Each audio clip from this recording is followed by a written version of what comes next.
Hey guys, just before we get started on this video, I just want to make a couple of things clear again. Sort of mention this every time we make these videos.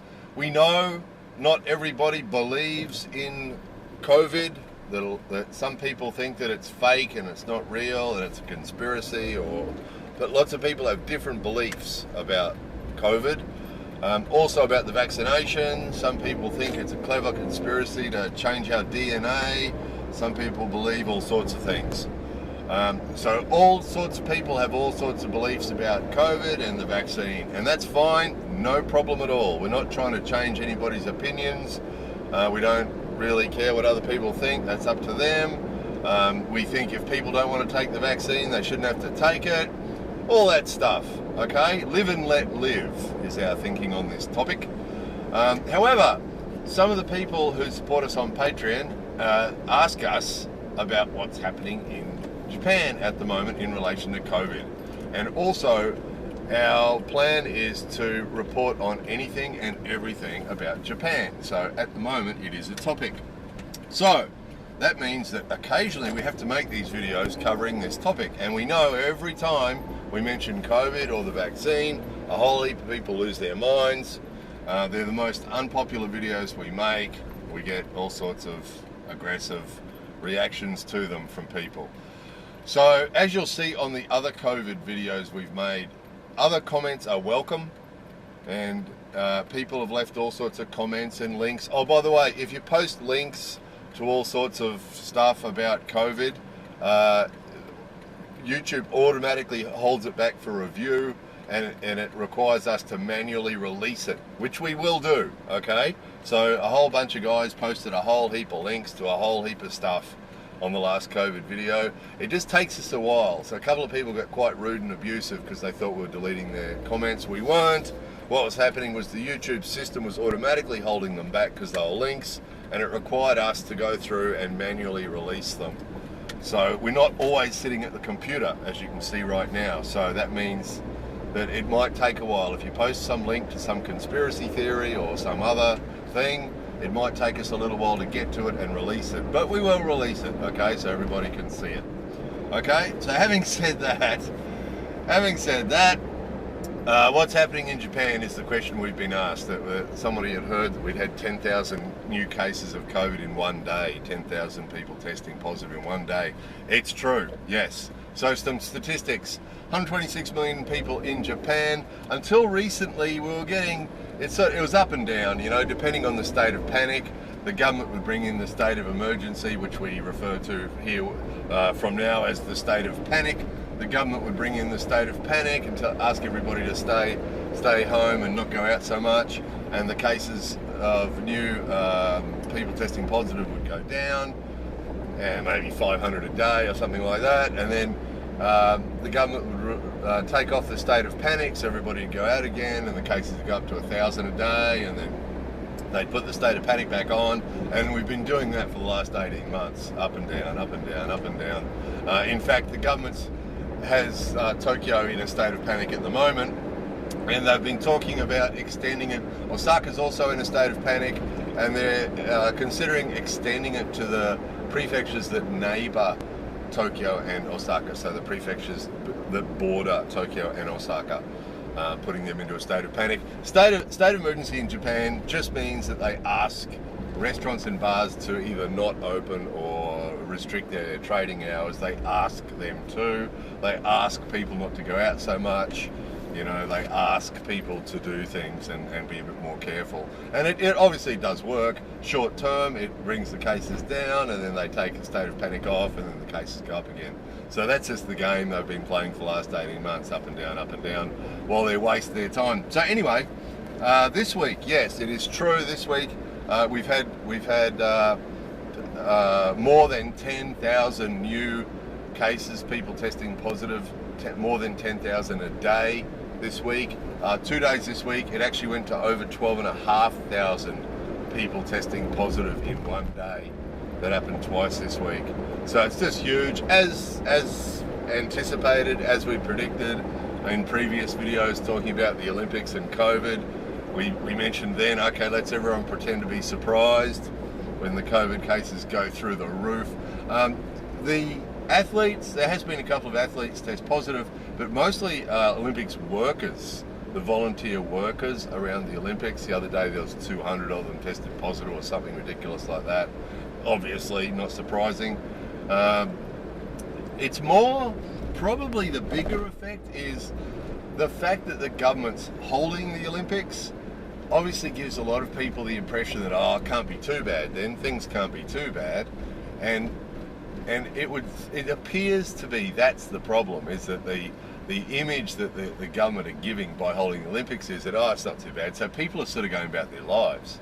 You know, we're seeing restaurants full of people, we're seeing, you know, big events. It's summer holidays at the moment, so huge groups of people out doing things together, and people are socialising. They're going hanging out with one group of people one day and another group of people the next day, and of course there's lots of eating and drinking and so on going on, so there's no wearing of masks during all that socialising. So inevitably that's going to mean a whole heap of new cases. And then what happens, this is Obon, right, starting at the end of this week, and what people do for Obon is they all go home to their hometowns.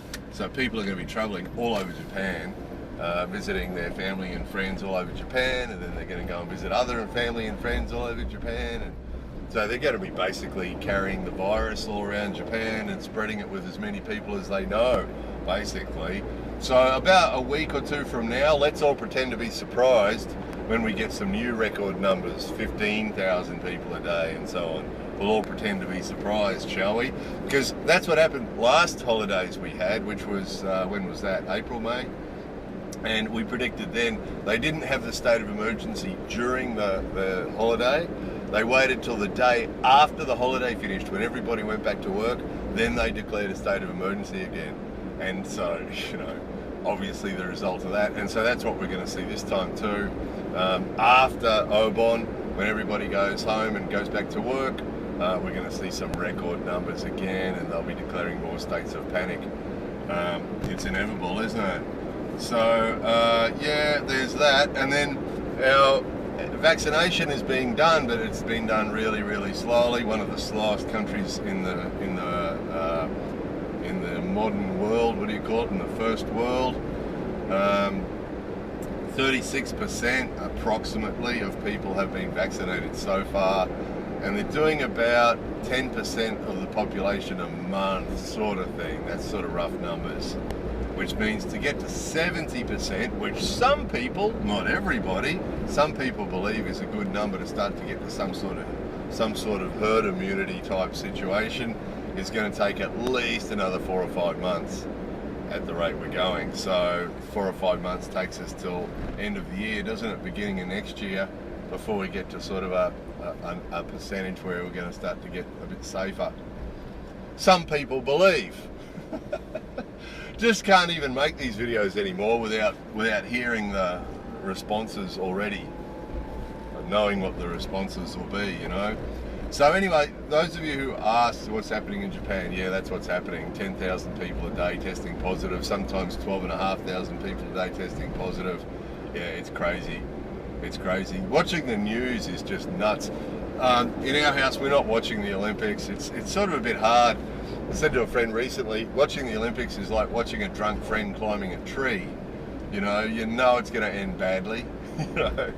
You know it's not a good thing, so it's hard to support it, you know. Normally if the Olympics was on, we'd be watching the judo and some other stuff, but it's really hard to support it when you know that it's a bad idea, you know, and it's hard to support something that you know is a bad idea. So again, different people have different opinions, that's fine, you know, different people have different thinking on all these topics, every topic. Any topic you can think of, people have a different opinion on, don't they? That's fine. We have no problem with that. We're never trying to change anybody else's opinion on anything. All we do is we make observations. You know, pretty sure anybody who's ever watched any of our COVID videos, if they've whatever their opinions were on COVID before they watched our video, after they watched our video, their opinion was probably exactly the same. Don't you think? If they believe that COVID is really a disease and that the vaccine is necessary, if they believed that before they watched our video, they'd probably still believe that after they watched our video. You know, there's some crazy guy telling us we were spreading misinformation, or we were something in on the conspiracy or something.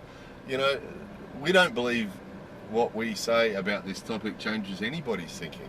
You know, pretty sure anybody who starts watching this video believing that COVID is a myth and it's a conspiracy and that the vaccine's going to alter your DNA, if they believe that when they start watching our video, they'll still believe it after they watch our video, won't they? And that's fine. That's fine. We're not trying to change anybody's thinking.